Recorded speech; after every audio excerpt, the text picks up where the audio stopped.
We're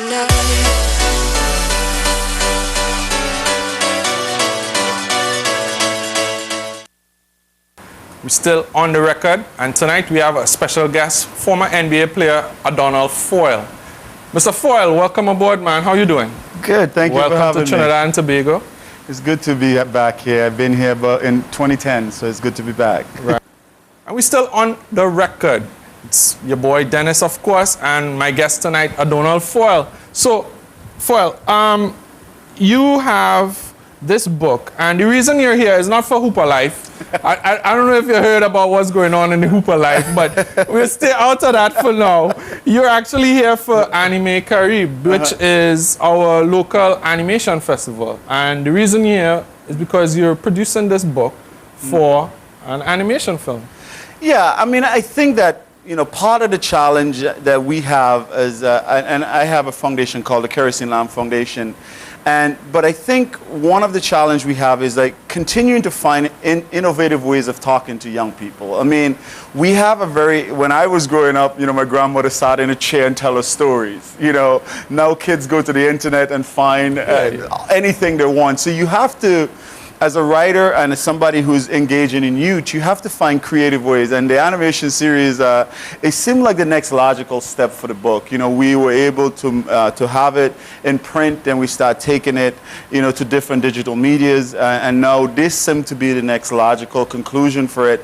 And it's really about creating a platform of talking to young people throughout the Caribbean and finding ways of communicating with them. And the animation project is such an innovative way of telling, of really putting new ideas out, and how do you tell new stories to a new generation. And what they're doing here is that we have skilled people right here in Trinidad and throughout the diaspora really coming up with this amazing way of communicating, this new medium being developed right here. And it's one of those intellectual medium where you can't take it away. It's part of the soil, so to speak. So I was telling them today, I'm totally a groupie. I'm here to watch and stock them, and hopefully they give me as much insight as to how I, you know, take the message that I have for young people, and really trying to help them find a true purpose and find a true path. Right. Over the course of our Caribbean history, there's never really been a major Caribbean publishing house. Right? We've had Lam-Mings, we've had Walcott's, we've had great Caribbean thinkers, authors, but we've never had that Caribbean-based publishing. Is this one of the steps, maybe, perhaps, in that direction for you, or? I think it has to be, because I think that, you know, for many of us who come from the Caribbean, the challenge for us is that we're not a very big nation in terms of arable land and in terms of size and mass. And when you look at the way in which we make our mark on the next generation, in some cases you have oil, but I think that part of the challenge for the Caribbean diaspora is to really start leading by the intellectual ability. I think that is kind of that new resources that cannot be taken away. And if you truly care not only about integration, but to create a new marketplace, it has to be an intellectual new marketplace. And that's what excites me about what's going on here, is that we have a young generation of people that are creating a market and a demand for their services. And so you can see, I can envision a situation where you can have kind of outsourcing coming to Trinidad and Tobago, you know, where you bringing in people from all over the diaspora to really respond to the demand of the American marketplace and the world marketplace. And to me, that would be a great day when we can have the flow of commerce coming this way rather than going the other way. Our money going out, right? Exactly right. Well, actually, the flow of commerce is coming, but for the wrong reason. I mean, you're St. Vincent. Right. Number one illegal export is marijuana. That's what I heard. We heard. It is alleged. You know, how do you see like, for instance, you got an opportunity to go abroad, and you certainly grasped it. And, you know, talking to you, I hear that this is not just a guy who ran up and down a court for 4 years in college and then for, about a dozen years in the NBA. This is somebody who definitely has a lot on your mind. You're putting it out there. For instance, the the Kerosene Lamp Foundation. I want you to tell me a little bit more Right. about the work that the foundation does.